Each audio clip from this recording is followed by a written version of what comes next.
Hey you guys, Kyle here with another tutorial for you all on 3 fun movements that you can do in nothing but open space. So if you have some space around you, or if you can make some, do so. Follow along. These 3 are going to be extremely fun, but also going to teach you a little bit about flexibility and control over some movements. But we'll start easy. The second one's going to be kind of intermediate, and the last one's going to be fairly advanced, but they're going to be tons of fun.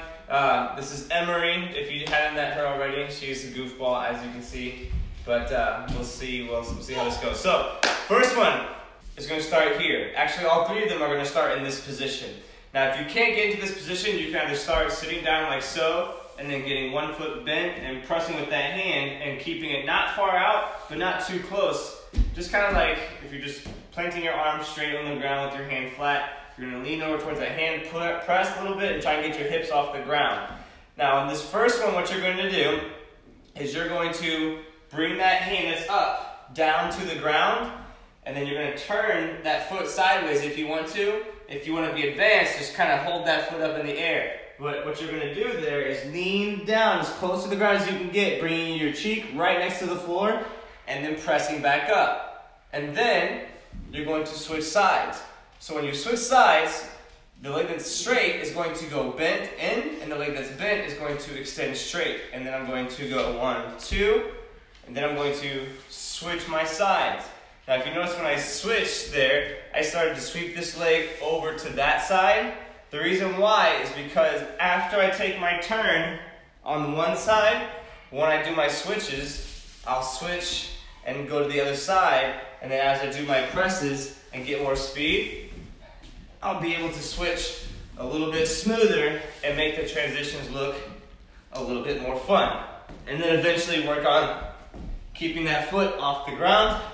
If you want to be super extreme, then just use one arm instead of the 2. But have fun with that first one. Do it a few times on both sides. If you know what Tabata is, incorporate that in your Tabatas. These are super great for that. Second one. Here's how we're going to start the second one.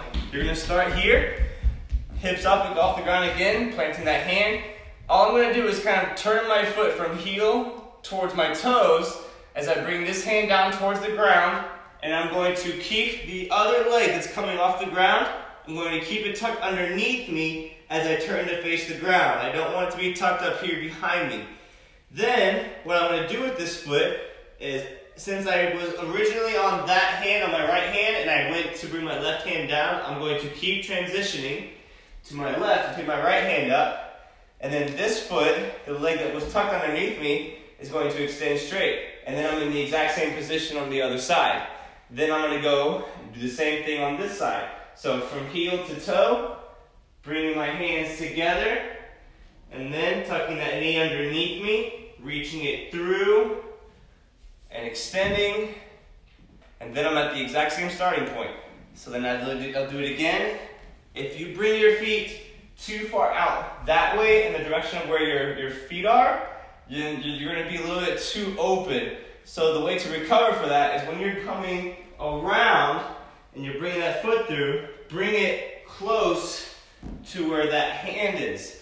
And then you'll start to regain your traction, and then you can focus on your technique and your form a little bit more.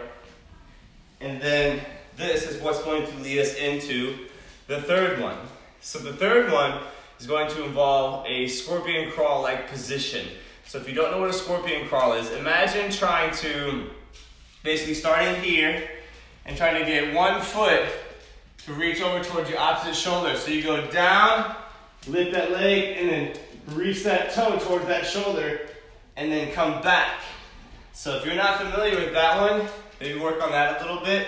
It's just like a push-up, but think about not going all the way down and not doing your push-up with your arms out, but keeping your arms in by your sides, and then holding that low position where your chest and face is above the ground, and then work on that extension through that position. So on this one, what we're going to do is we're eventually going to do the second drill in between, but we're going to focus on the basic one first. So we're going to start with that leg out extended like so. You can let it rest if you want to, or you can lift it up to be a little bit more advanced with it, but what you'll do is you're gonna tuck that leg through, and as you start tucking it through, you're gonna bring that hand to the ground and make sure it's in a good enough position for you to go to a push-up.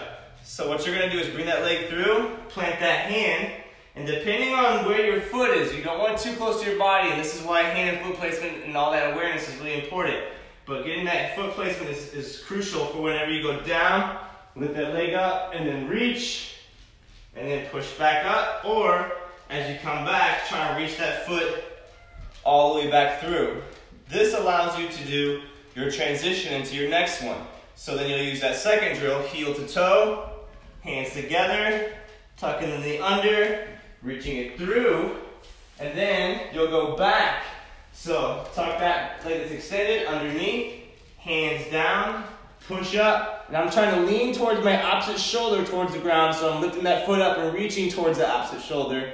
Then I'm going to extend, and as my leg comes down, that's when I push up. If I try and push up while my leg's here, it's gonna be a lot harder, so I use my foot out that way to kind of counterbalance that plant, tuck, and then reach. Heel to toe, plant the hand, turn and through, come back, boom, and then extend. After it gets easier, kind of start having a lot more fun with it by adding speed. And again, if you know what Tabata is, and you like to incorporate fun things in your Tabata workouts, definitely throw this one in there. Hopefully I helped you guys. If I haven't or you're still having trouble, ask your questions in the comments. I'll do my best to help you out. Thank you for watching. I appreciate you guys taking the time to watch this. I hope they were just as fun for you as they were for me. Simply just doing this tutorial was enough to give me a workout. So if you follow along, maybe you'll feel it too, and then you'll grow stronger and you'll eventually feel the benefits. Again, thanks you guys for watching. Take great care, and as always, stay positive.